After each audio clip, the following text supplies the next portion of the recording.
월설루에는 아침부터 분주한 기운이 감돌았습니다. 서진사 나으리가 그 값을 부르셨다고? 좌이정 대감 아드님보다 더요? 기녀들 사이에 수군거림이 퍼졌지요. 소윤의 첫날 밤 권리를 두고 한양에 내로라 하는 자들이 경쟁을 벌였습니다.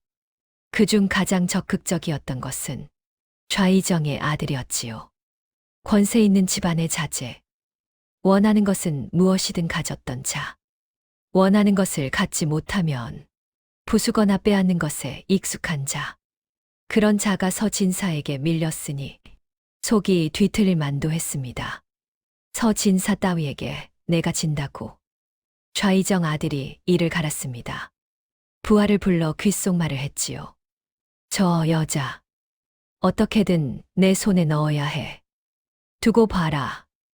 그의 눈에 음흉한 빛이 스쳤습니다. 잘 됐네. 단홍이 소윤의 방에 찾아왔습니다. 뭐가요? 서진사 말이야. 좌이정 아들보다는 낫거든. 소윤이 단홍을 바라보았습니다. 좌이정 아들은 성격이 포악해. 손님 받은 기녀들 중에 다친 아이가 한둘이 아니야. 단홍이 창문 쪽으로 다가갔습니다. 목소리를 낮추었지요. 작년에는 한 아이가 죽기도 했어. 물론 덮어졌지만 소윤의 얼굴이 창백해졌습니다. 서진사는 방탕하긴 해도 그런 소문은 없어. 오히려 좀 이상할 정도로. 이상하다뇨? 단홍이 의미심장하게 웃었습니다. 첫날 밤 손님으로 오면서 손 안 대고 간 적도 있다더라. 소윤의 눈이 커졌습니다. 왜요? 나도 몰라. 사람 속은 아무도 모르는 거잖아. 단홍이 문 쪽으로 향했습니다. 어쨌든 오늘 밤 너무 겁먹지 마. 최악은 면한 거니까. 문이 닫혔습니다. 소윤은 창문 너머 저무는 해를 바라보았습니다. 오늘 밤 해가 지면 모든 것이 결정됩니다. 해가 지고 달이 떠올랐습니다. 소윤은 정해진 방으로 안내되었지요. 방 안에는 등잔불이 은은하게 타오르고 있었고 이불이 깔려 있었습니다. 병풍 뒤에서 남자의 그림자가 움직였습니다. 왔느냐? 낮은 목소리. 어젯밤 그 남자의 목소리였습니다. 소윤은 대답하지 못하고 서 있었지요. 다리가 떨렸습니다. 긴장했구나. 서진사가 병풍 뒤에서 나왔습니다. 달빛에 비친 그의 얼굴. 낮에 보았을 때보다 더 날카로운 인상이었습니다. 긴장 안 해도 돼 아직은. 아직은? 응. 아직은. 서진사가 소윤에게 가까이 다가왔습니다. 소윤이 한 발 물러섰지요. 등이 벽에 닿았습니다. 무서워하지 마. 서진사가 멈추었습니다. 한 발 거리를 두고 오늘 밤은 손 안 댈 테니까. 소윤이 그를 바라보았습니다. 믿을 수 없다는 눈이었지요. 왜 그러시는 겁니까? 왜라니? 값을 치르고 오셨는데 왜 손을 대지 않으신다는 겁니까? 서진사가 웃었습니다. 이상한 웃음이었지요. 한량의 웃음이라기보다는 무언가를 숨기는 자의 웃음. 호기심이 생겨서. 호기심요. 너한테. 서진사가 자리에 앉았습니다. 술을 따르며 말했지요. 정원 대감의 딸이라며. 영모에 연루되어 참수당한 그 집안. 소윤의 얼굴이 굳었습니다. 아버지는 죄가 없습니다. 그래. 서진사가 한쪽 눈썹을 올렸습니다. 증거라도 있어. 소윤이 입술을 깨물었습니다. 없습니다. 그럼 어쩌겠어. 억울해도 증거가 없으면 죄인이야. 세상은 원래 그런 거야. 서진사가 술잔을 들어 입에 대었습니다. 소윤의 눈에 눈물이 고였지만 꾹 참았습니다. 울면 안 됩니다. 이 남자 앞에서는. 그런데 말이야. 서진사가 술잔을 내려놓았습니다. 내 아비가 숨긴 게 있다 들었어. 소윤의 눈이 커졌습니다. 무슨 말씀이십니까? 모른 척 안 해도 돼. 내 아비가 죽기 전에 무언가를 숨겼다는 소문이 있어. 서진사의 눈이 날카롭게 빛났습니다. 영모의 진짜 증거. 아니, 영모가 조작이라는 증거. 소윤의 심장이 빠르게 뛰기 시작했습니다. 이 남자는 누구지? 어떻게 알고 있는 거지? 당신은? 소윤이 경계의 눈으로 그를 바라보았습니다. 당신도 그들과 같은 자입니까? 그들. 아버지를 모함한 자들 말입니다. 서진사가 웃었습니다. 같은 자인지 아닌지는 내가 판단해라. 시간이 흘렀습니다. 서진사는 술만 마실 뿐 정말로 소윤에게 손대지 않았지요. 소윤은 방 한쪽에 앉아 그를 경계하고 있었습니다. 긴장 풀어. 진짜 손 안 댄다니까. 믿을 수 없습니다. 그래, 믿기 어렵겠지. 값을 치르고 왔는데 손 안 대는 남자라니. 서진사가 빈 잔을 바라보았습니다. 그럼 이렇게 생각해. 난 아직 내가 필요해. 내 몸이 아니라 내가 가진 것이. 소윤이 숨을 삼켰습니다. 은비녀를 말하는 건가? 무슨 뜻이요? 피곤하면 자도 돼. 내일 밤도 모레 밤도 또 올 거니까. 소윤이 그를 바라보았습니다. 또 오신다고요? 당연하지. 내 몸값을 독점 계약했으니까. 서진사가 빈 잔을 내려놓았습니다. 당분간 다른 손님은 안 받아도 돼. 난 밤마다 와서 술만 마시고 갈 테니. 소윤은 이해할 수 없었습니다. 왜 이 남자는 이러는 걸까요? 무엇을 원하는 걸까요? 왜 그러느냐고. 서진사가 일어섰습니다. 아까 말했잖아. 호기심. 그가 문 쪽으로 향했습니다. 그리고 아직 확인하고 싶은 게 있어서. 확인하고 싶은 것. 서진사가 돌아보지 않고 대답했습니다. 내가 진짜 그 소윤이 맞는지. 문이 닫혔습니다. 소윤은 한참을 멍하니 앉아 있었지요. 그 소윤이라니. 무슨 말일까? 그렇게 며칠이 흘렀습니다. 서진사는 매일 밤 찾아왔지만 약속대로 소윤에게 손대지 않았지요. 술을 마시고 이런저런 이야기를 나누고 가끔 소윤의 아버지에 대해 물을 뿐이었습니다. 소윤은 점점 경계를 풀어가고 있었지요. 그러면서도 의문은 계속되었습니다. 이 남자는 대체 뭘 원하는 걸까? 닷새째 밤, 비가 내리기 시작했습니다. 창밖으로 빗소리가 쏟아지고 등잔불이 바람에 흔들렸지요. 오늘은 돌아가지 못할 것 같군. 서진사가 창문을 바라보며 말했습니다. 비가 너무 세게 오네. 소윤이 긴장했습니다. 밤새 같은 방에 있게 된다는 뜻이었으니까요.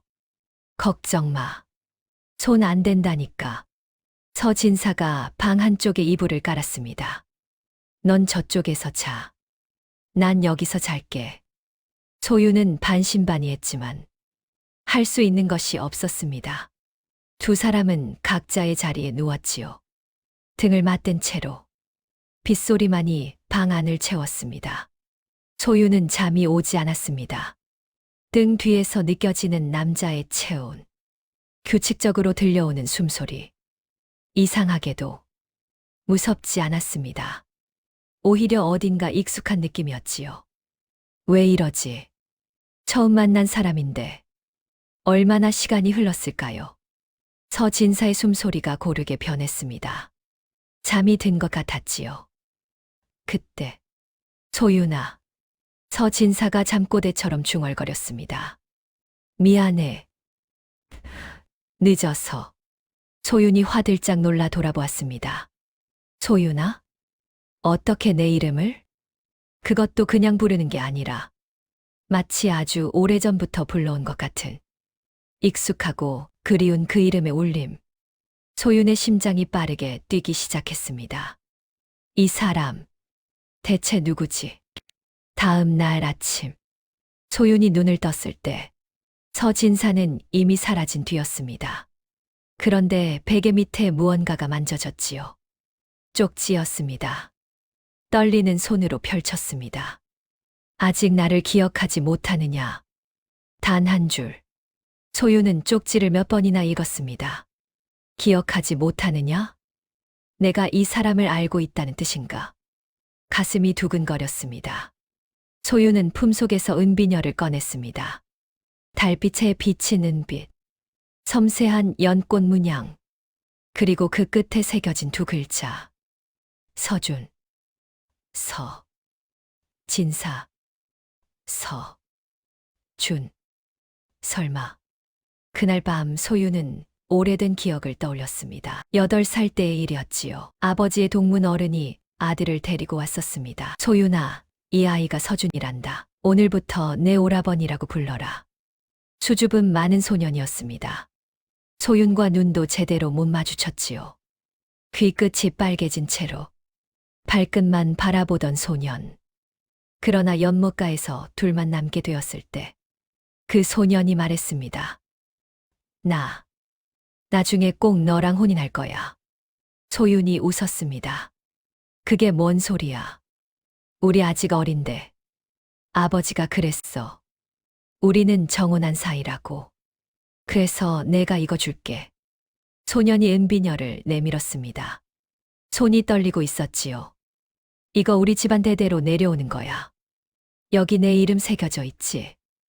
이걸 가진 여자가 내 짝이 되는 거래. 소윤이 비녀를 받았습니다. 그럼 나중에 정말 나랑 혼인할 거야? 응. 약속해. 소년이 새끼손가락을 내밀었습니다. 내가 크면 꼭 데리러 올게. 그때까지 기다려줄래? 소윤도 새끼손가락을 걸었습니다. 알았어. 기다릴게. 그것이 마지막이었습니다. 그 뒤로 서준의 집안은 지방으로 낙향했고 두 사람은 다시 만나지 못했지요. 열해. 소유는 은비녀를 가슴에 품었습니다. 서준, 정말 당신인 건가요? 그 남자, 조심해. 다음 날, 단홍이 소윤의 방에 찾아왔습니다. 진사 말이에요? 응. 단홍이 소윤 옆에 앉았습니다. 그 남자가 너한테 잘해주는 것 같지? 며칠째 손도 안 대고. 하지만 남자들은 다 같아. 단홍의 눈이 어두워졌습니다. 다 목적이 있는 거야. 특히 너처럼 아무것도 없는 여자에게 이유 없이 잘해주는 남자는 더 조심해야 해. 소유는 대답하지 않았습니다. 단홍의 말이 틀린 것은 아니었지요. 하지만 그 남자가 진짜 널 지켜줄 것 같아? 순진하게 그렇게 믿는 거야? 단홍이 일어섰습니다. 난 지켜본 게 많아. 이곳에서 오래 살았으니까. 달콤한 말에 속았어.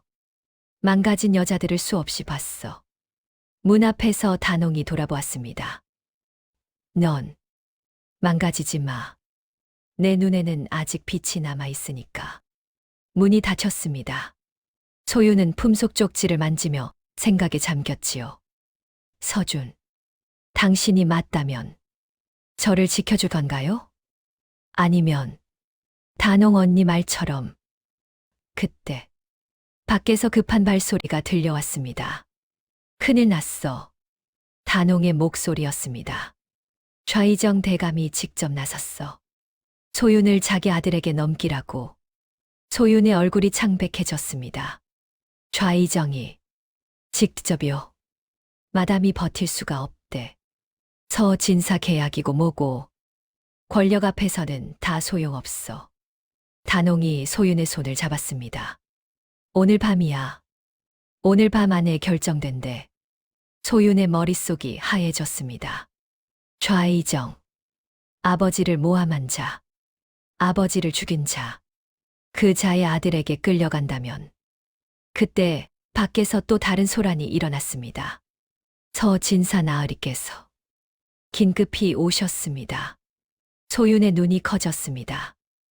진사가. 왜? 방문이 벌컥 열렸습니다. 진사가 들어섰습니다. 평소의 방탕한 표정이 아니었습니다. 날카롭고 진지하고 그리고 다급한 눈빛. 소윤아, 그가 소윤의 이름을 불렀습니다. 마치 오래전부터 불러온 것처럼. 시간이 없어.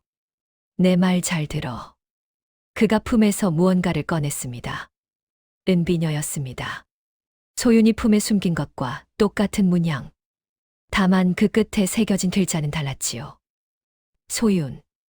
소윤의 눈에서 눈물이 흘러내렸습니다. 서준, 오라버니. 그래, 나야. 미안해. 늦어서. 3부에서 계속.